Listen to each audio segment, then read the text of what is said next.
नमस्ते सदावासले मातृभूमि।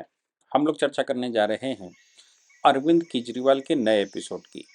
हालांकि ये सारे episode Arvind Kejriwal and company इसलिए निकाल रही है क्योंकि उसको लगता है कि इस तरह के ड्रामे करके वो लगातार चुनाव तक मीडिया में रहेंगे और मीडिया उनको कवर देती रहेगी। बात तो ठीक भी है क्योंकि दो तीन व्यावहारिक समस्याएं आ गई हैं। अरविंद केजरीवाल की पार्टी जो अभी तक चुनाव लड़ती थी वो विदेशी फंडों से लड़ती थी। दुबई का रूट करते थे, कभी यूएई जाते थे तो कभी कहीं जाते थे तो कहीं कहीं जाते थे और वहाँ पर टी विथ अरविंद केजरीवाल।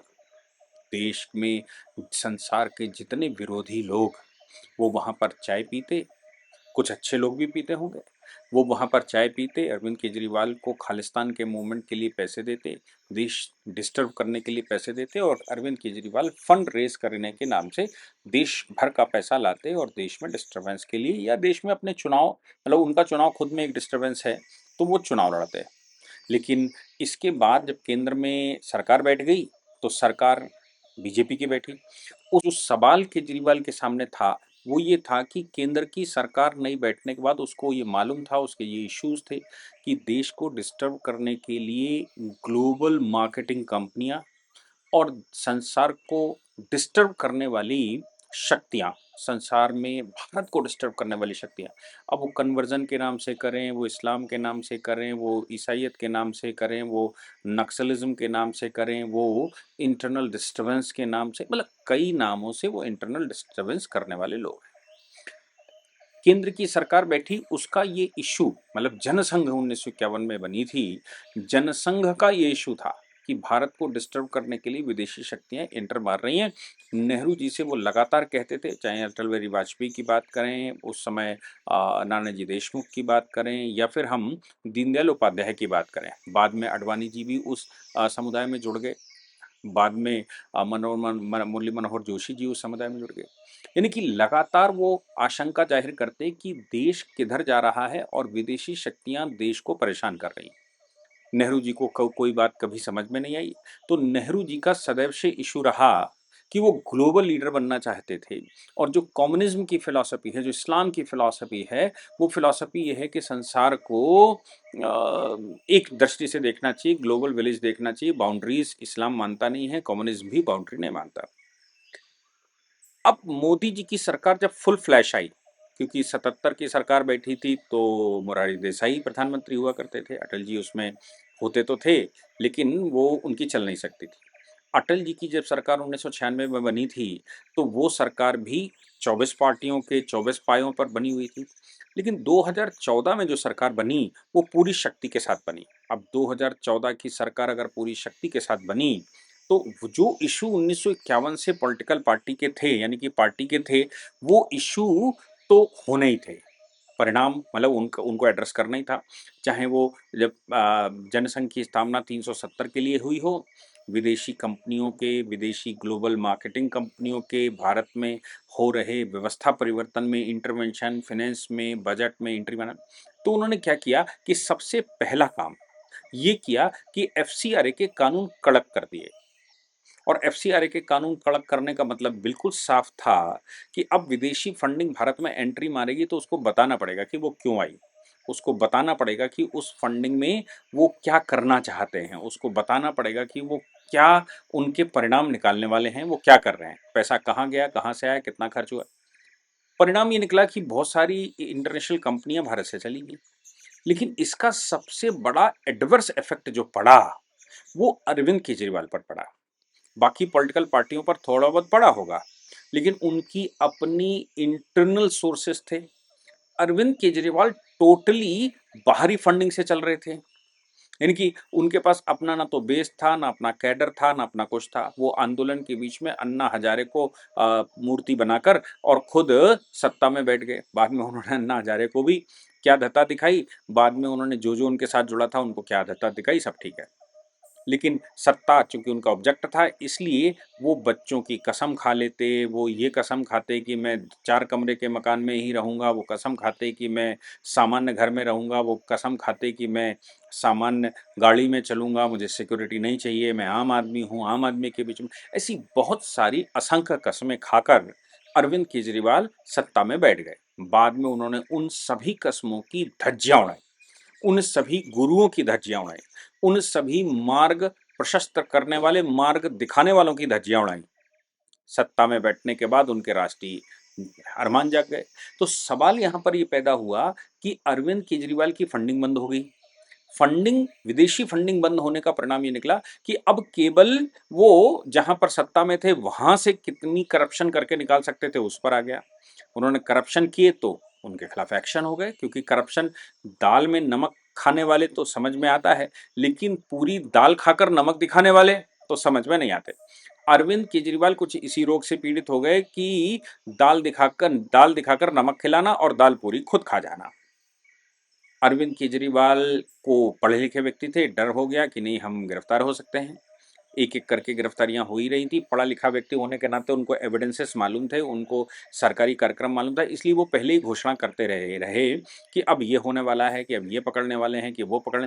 जिनकी जिनकी फाइलों के एविडेंस उनके सामने आए, वो डिसीजन लेने में सफल हो गए।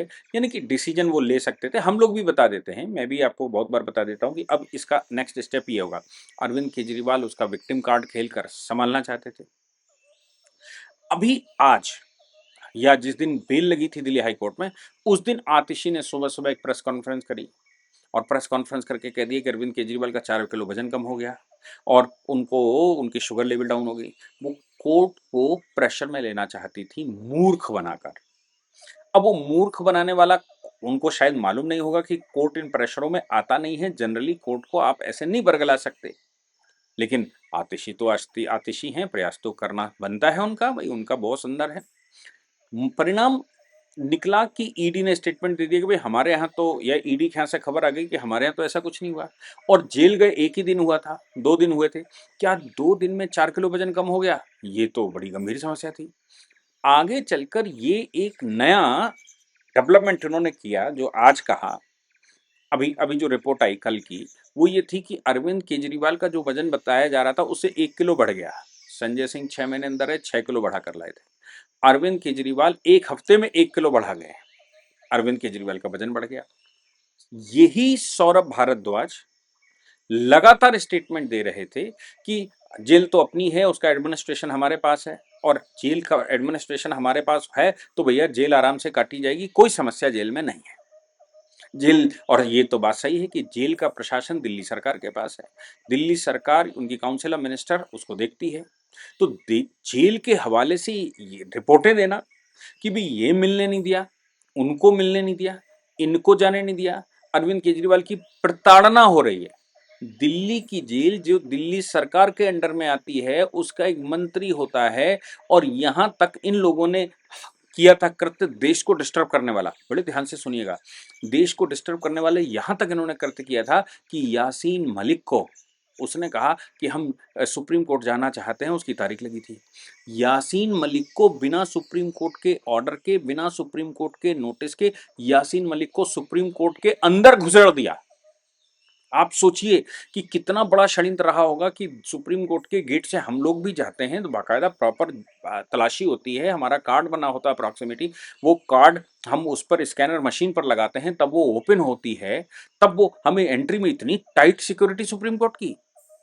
और इस सिक्योरिटी के बीच में दिल्ली सरकार के कुकृत्यों की वजह से यासीन मलिक जैसा खूंखार अपराधी, और अपराधी कहना ठीक नहीं है, आतंकवादी, जिसने कई लोगों की सरेआम हत्याएं की हों, वो कोर्ट रूम में पहुंच गया।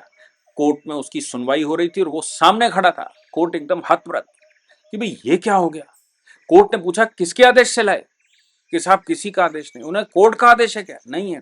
क्या ये एनआईए का आदेश था? नहीं था। क्या ये वकीलों का आदेश था? नहीं था। क्या कोई नोटिस था? नहीं था। फिर ये यासीन मलिक करने क्या आया?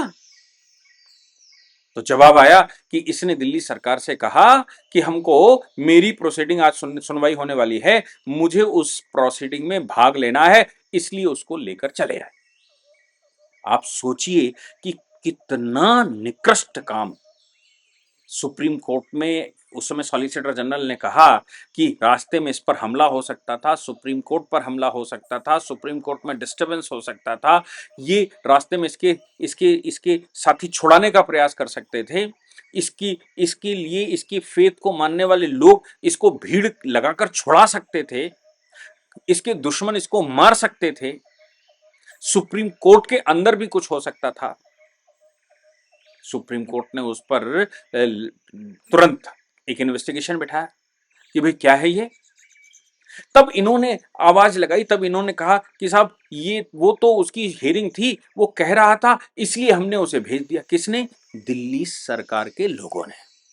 आप सोचिए कि ये किस प्रकार के लोग हैं, कितना खतरनाक खेल खेल सकते हैं, कोई इनका भरोसा नहीं।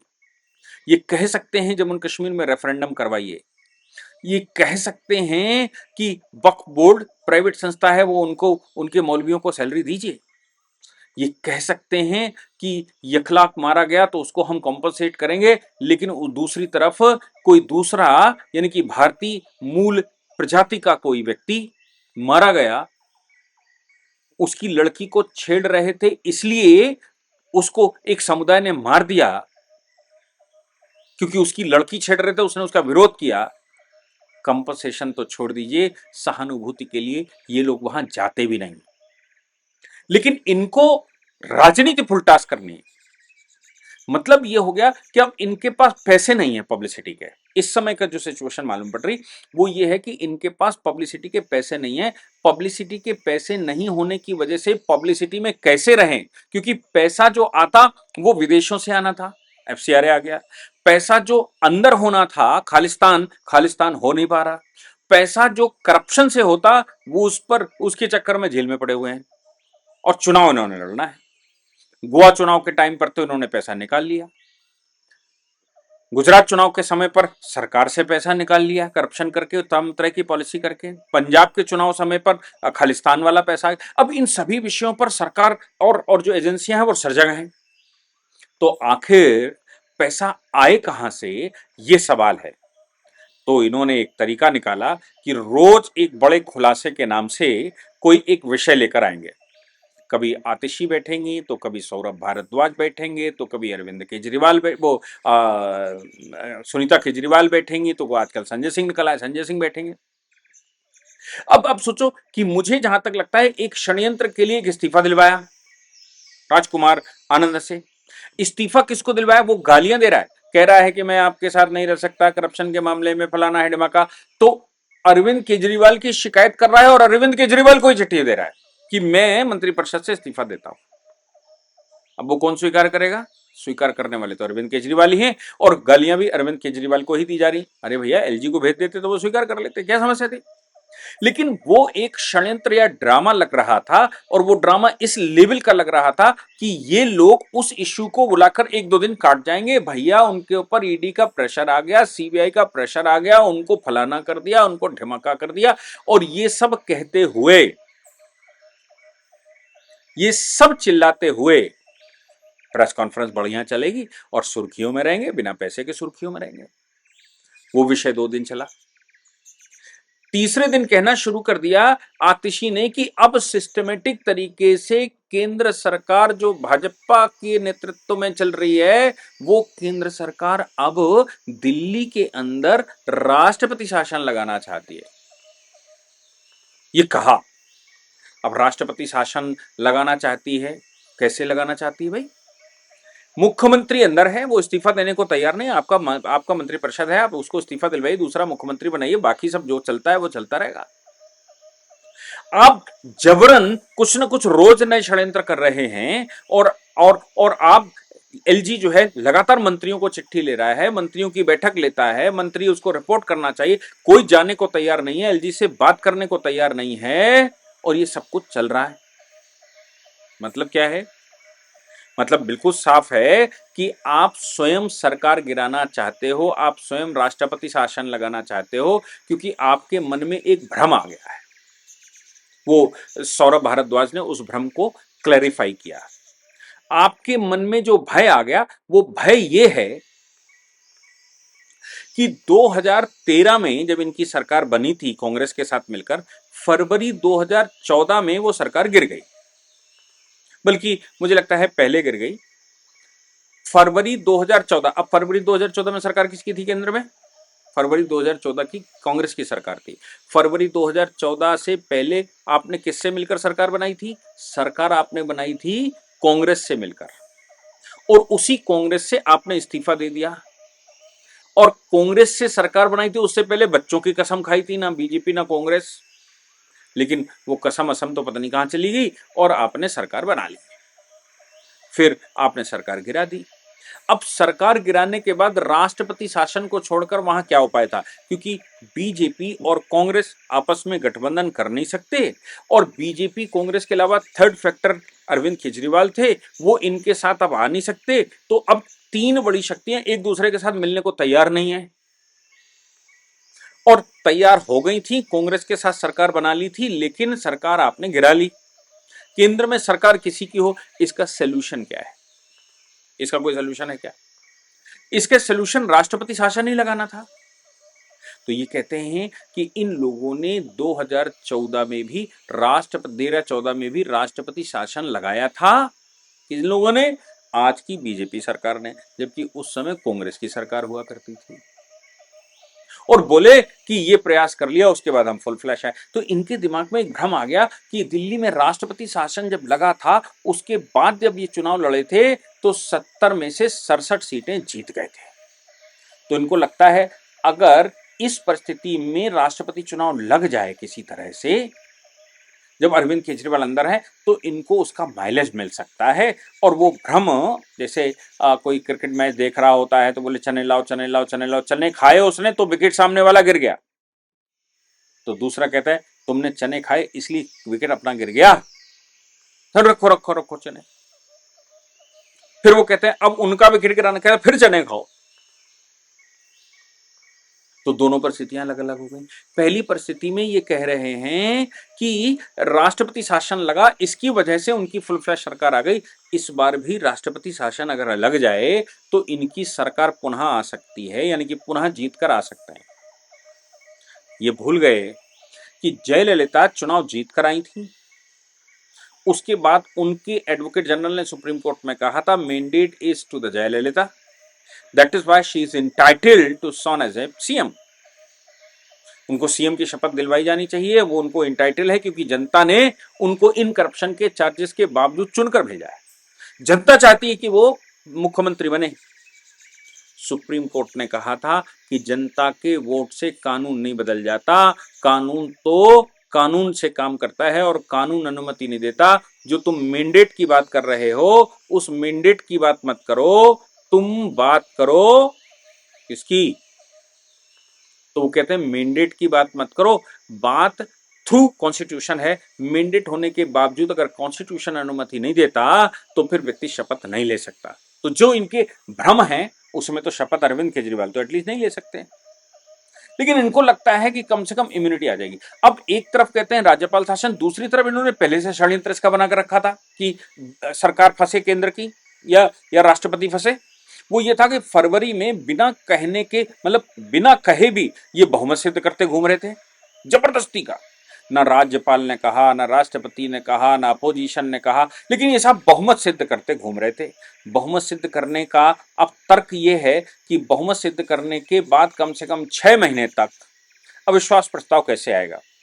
वो हाउस का मामला था अविश्वास प्रस्ताव, ये राज्यपाल का मामला है, इसलिए राज्यपाल सरकार गिरा सकता है, एक बार समझ लीजिए। लेकिन ये तर्क ये दे इनको ये समझ में आया कि 6 महीने तक राज्यपाल सरकार नहीं छू पाएंगे। क्यों? क्योंकि बहुमत फरवरी में इन्होंने सिद्ध किया है और 6 महीने के बाद 6 महीने के अंदर चुनाव हो जाएंगे। तो सिस्टमेटिक प्लान्ड वे में यह रचा गया कि किसी प्रकार राष्ट्रपति शासन दिल्ली में लग जाए और उनको माइलेज मिल जाए। अब उन्होंने एक नई बात कह दी, बोले अरविंद केजरीवाल जेल में बंद हैं। उनके संजय सिंह का बयान आ गया, अब वो वर्जन बदल गया थोड़ा सा, क्योंकि मीडिया का ये काम हो गया जो करना था, अब वर्जन बदल गया। अब वर्जन ये बदल गया कि वो भाभी को नहीं मिलने दे रहे। अरे भाई, भाभी को मिलने की अनुमति है उनको आधा घंटा, और वकीलों को मिलने की अनुमति है। वकीलों 35 मुकदमे आपके खिलाफ हैं, तमाम तरह की जालसाजी के। तो 35 मुकदमों के लिए आपने कहा कि हमें रोज वकील मिलने दिया जाए, हफ्ते में कम से कम 5 दिन वर्किंग डेज में तो मिलने दिया जाए। उन्होंने कहा इसकी कोई आवश्यकता नहीं, डेट से पहले आप उससे मिलिए, हफ्ते में 2 दिन बहुत है मुकदमे करने के लिए। फिर वो चाल चली नहीं, तो अब कह रहे हैं भाभी को सता रहे। अब अरविंद केजरीवाल को लजा रहे हैं। जेल के अधिकारी, जो अधिकारी अरविंद केजरीवाल के अंडर में आते हैं, वो अरविंद केजरीवाल को परेशान कर रहे हैं। आप सोचो कि संजय सिंह मोटे होकर आए, मनीष सिसोदिया तसल्ली से वहां पड़े पड़े खा रहे हैं। आप स्वयं बयान दे रहे थे कि अच्छा यह है कि दिल्ली जो वो है जेल, वो दिल्ली सरकार के अंडर में आती है, बढ़िया समय कटेगा, कोई समस्या नहीं है, आप कर दीजिए जेल। और अब सुर्खियां पाने के लिए ये नया ड्रामा रच दिया, और वो नया ड्रामा ये रच दिया कि साहब वो तो अंदर जेल प्रताड़ित कर रहा, जेल प्रशासन प्रताड़ित भी कर रहा है, और अरविंद केजरीवाल का 1 किलो वजन भी बढ़ गया 1 हफ्ते में। ये तो कमाल की बात हो गई। भाभी को मिलने नहीं दे रहे, भाभी से क्या गले मिलना है उनको क्या? बोले साहब कटघरे के उधर खड़े होते हैं, इधर खड़े होते हैं, इधर से बीच में शीशा लगा होता है, और वो माइक का सिस्टम चलता है, और भाभी से बात नहीं करने दे। अरे भैया, भाभी से उन्होंने गले मिलना है क्या? उनको मुख्तार अंसारी बनना है क्या? उनको अतीक अहमद बनना है क्या कि उसकी बीवी प्रेग्नेंट हो जाए, या किसी और की बीवी प्रेग्नेंट हो जाए? वेस्ट बंगाल सरकार बनानी है क्या कि उसमें 27-28 महिलाएं प्रेग्नेंट निकल आई, जो जेल काट रही हैं लंबे समय से, लेकिन वो प्रेग्नेंट थी अंदर ही अंदर? वैसा वैसा कुछ दिमाग में है क्या? मतलब बिना सिर पैर की बातें। अब साहब वो भाभी मिलने जाती हैं, वो कोई भी मिलने जाता है तो वहां प्रशासन लगा रहता है, वहां बड़ी चौक चावबंद है। क्या घूमने के लिए उनको दरियागंज भेज दिया जाए, या फिर इंडिया गेट भेज दिया जाए कि वहां जाइए, वहां मिल लीजिए? अरे भैया, पुलिस प्रशासन है, जहां जेल है वहां अधिकारी तो खड़े होंगे ना, वो आपको सैल्यूट करने के लिए खड़े होते होंगे, क्योंकि आप मुख्यमंत्री हैं आज भी। जेल के मालिक भी आप ही हैं, आप दिल्ली के मालिक नहीं है, आप जेल के भी मालिक आप ही हैं। मालिक अपने महल में है। आप सोचो, सुर्खियां पाने के लिए हमें लगता है स्ट्रैटेजी बन गई कि रोज एक विषय लेंगे और उस विषय को उठाएंगे, और उस विषय को उठाकर मीडिया को देंगे, ताकि चुनाव में सुर्खियों में बने रहें, ऐसा ना हो कि इररेलेवेंट हो जाएं। इसलिए ये सब कुछ चल रहा है, लेकिन ये समझते हैं कि जैसे भोली भाली जनता को बिजली पानी दिखाकर वोट ले लिया, वैसे ये सारे देश को बरगला लेंगे, और अब बारंबार एक ही हथियार से बारंबार कत्ल करते रहेंगे, एक ही हथियार से लोगों को मूर्ख बनाते रहेंगे, और वो बनते भी रहेंगे। वारी आम आदमी पार्टी, इतने छरछंद मैंने अपनी आयु में तो किसी देश, छोड़ दीजिए संसार की किसी पार्टी में नहीं देखा जितना यहां देखा। लेकिन बात तो सही है, अल्लाह मेहरबान तो गधा पहलवान।